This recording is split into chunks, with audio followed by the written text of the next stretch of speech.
Hello, welcome to the world of literature. At World of Literature, we have been dealing with UGC NET set lessons. And in the initial stage, we are dealing with the question what to prepare for UGC NET set exam in English, or how to prepare for UGC NET set exam in English.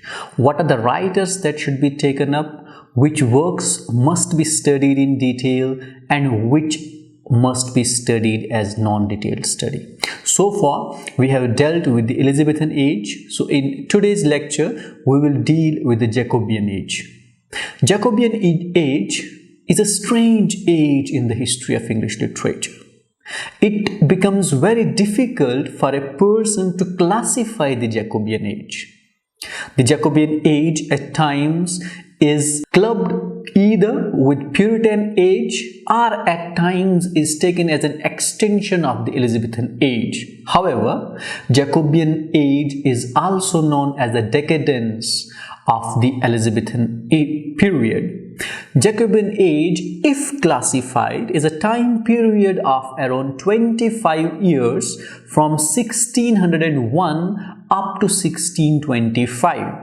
Now, this time period, that is from 1601 and 1625, is a transitional period in the history of English literature as well as in the history of England. 1601 is the time when Queen Elizabeth dies, and that marks an end of the Elizabethan age. King James I will take over later, and after 1620s, in mid-1620s, the Puritans take over, so there begins the Puritan age. Now, as complex is the classification of the Jacobean age, so is the classification of the writers from the Jacobean age. Who are the writers from the Jacobean age? Because if we consider Jacobean age to be a time period from 1601 to 1625, then we know that William Shakespeare would be writing till as late as 1612 or 1610. And there are writers like Ben Jonson who would be writing till 1618 or even 1620s. But then we have included those writers in Elizabethan age because they bring with themselves the principles of that age. So then who are the writers from the Jacobean age? So I have classified or included some of the writers in Jacobean age who do not fit in the Elizabethan age, so neither do they fit in the Puritan age or in Restoration age, because there would be certain writers which I have taken in this lecture who has died in 1674, so he has also lived around 14 years in the Restoration age. So on your screen would be the names of the writers which we have included in Jacobean age. They are John Donne, John Webster, Giles Fletcher, George Herbert, Thomas Crewe, Robert Herrick, John Suckling, and Richard Lawless. Now, these are some of the writers which I have picked for Jacobean age. The first one is John Donne. John Donne is a metaphysical poet. He is born in 1572 or 74.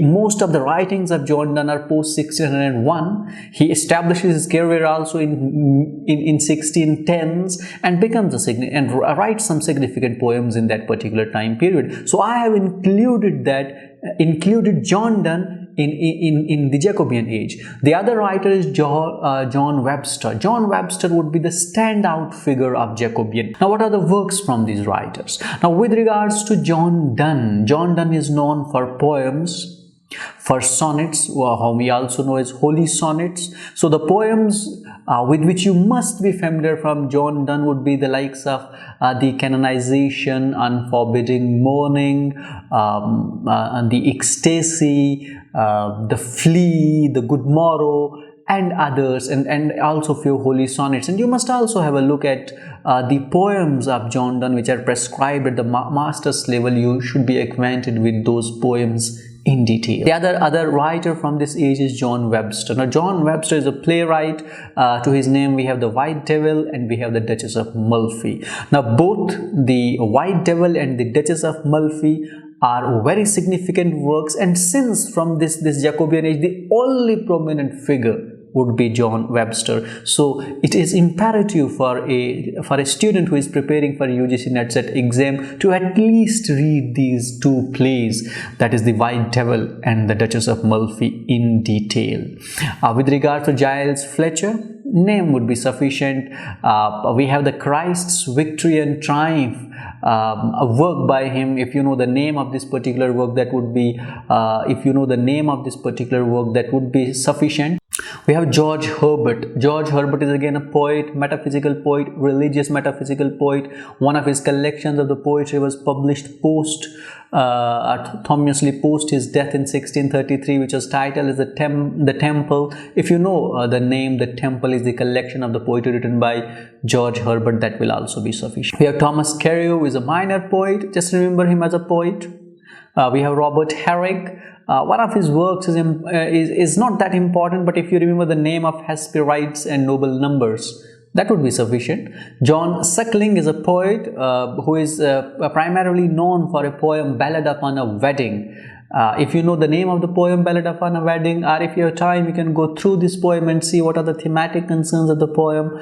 That would be sufficient. And lastly, we have Richard Lawless, who is a poet whose name springs up now and then. Not very famous, but still an impactful poet in perspective, and he is known for Lucasta. And if you know something about this work, Lucasta, that would be sufficient. It's not necessary that you go in detail in this particular work. So since this Jacobean age was very short period of time, only 25 years is what we had to include, but then Robert Herrick, whom we have included in the list, he dies in 1674, so he has lived for almost more than 85 years. But again, then the Jacobean age is an age of 25 years only, and these are some of the writers, if you are preparing for UGC NET exam, that you'll have to take up. That is all that we have in today's lecture. I hope that this lecture was helpful for you, and it would help you in your preparation for UGC NET exam. Thank you for watching, and keep watching the World of Literature for more interesting stuff, and don't forget to share, like and subscribe the World of Literature.